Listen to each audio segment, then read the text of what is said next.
മെത്തനോയ 10ാം എപ്പിസോഡിലേക്ക് ഏവർക്കും സ്വാഗതം.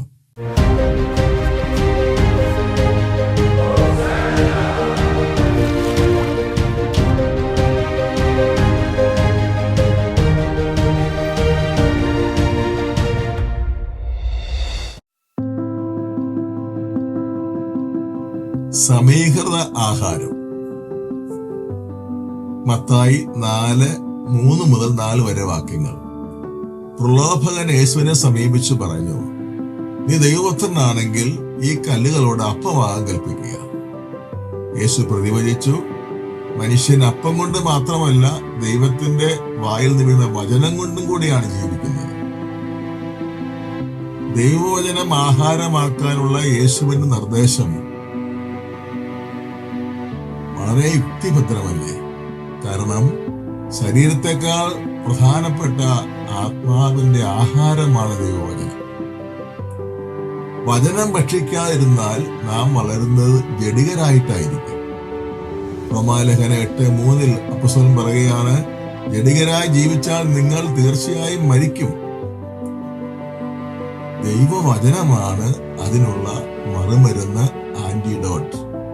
സങ്കീർത്തനം 119:1 സങ്കീർത്തനം പറയുകയാണ്, ദൈവമേ, അങ്ങേക്കെതിരെ പാപം ചെയ്യാതിരിക്കേണ്ടതിന് അങ്ങയുടെ വചനം ഞാൻ ഹൃദയത്തിൽ സൂക്ഷിച്ചിരിക്കുന്നു. അപ്പം കൊണ്ട് മാത്രമല്ല ദൈവവചനം കൊണ്ടും കൂടിയാണ് മനുഷ്യൻ ജീവിക്കുന്നത് എന്ന യേശുവിന്റെ വാക്കുകൾ ഒരു സമഗ്ര ആരോഗ്യ കുറിപ്പടിയല്ലേ? പ്രിസ്ക്രിപ്ഷൻ. ആത്മാവിന്റെയും ശരീരത്തിന്റെയും ആവശ്യത്തിന് വേണ്ട ഒരു ചികിത്സാ പദ്ധതി. അതിനാൽ പ്രിയപ്പെട്ടവരെ, പ്രഭാതത്തിലും ഉച്ചയ്ക്കും രാത്രിയിലും ഭക്ഷണത്തോടൊപ്പം ദൈവവചനവും നമുക്ക് നമ്മുടെ ആഹാരമാക്കാം. മാത്രമല്ല, വചനം അല്പമെങ്കിലും ധ്യാനിക്കുകയും ഒരു വചനമെങ്കിലും ഒരു ദിവസം ഹൃദയസ്ഥമാക്കാനും നമുക്ക് പരിശ്രമിക്കാം. സങ്കീർത്തകൻ 119:105. അപ്പോൾ സങ്കീർത്തകന്റെ വാക്ക് നമുക്ക് അനർത്ഥമാകും. ദൈവമേ, അങ്ങയുടെ വചനം എന്റെ പാദങ്ങൾക്ക് വിളക്കും, വഴികളിൽ പ്രകാശവുമായി.